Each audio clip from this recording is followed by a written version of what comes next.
Okay mga bossing, tutorial lang tayo, no? Ito yung scenario kung saan malilimutan mo ang iyong OTP. So normally kapag bago ka, dapat ang una mong gagawin pag may idadrop ka, syempre before ka mag-complete, mag stop accept ka.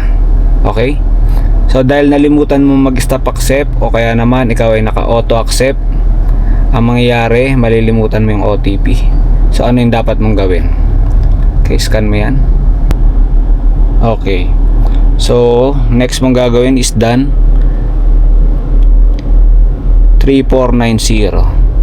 Okay, so ang nangyayari nyan, yan ka na, pinasukan ka na yan, pinasukan ka ng booking.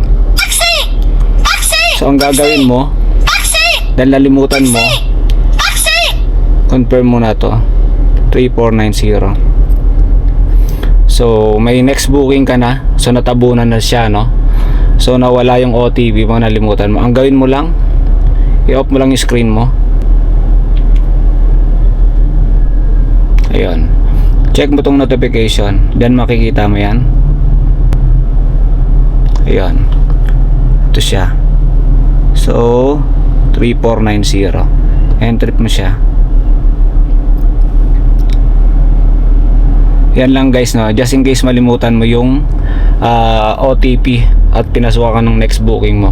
So dun mo lang, ganun lang gawin mo, off screen mo lang siya, then proceed ka na sa next booking mo. Okay, so yun lang, good luck, ingat sa biyahe, and let's go.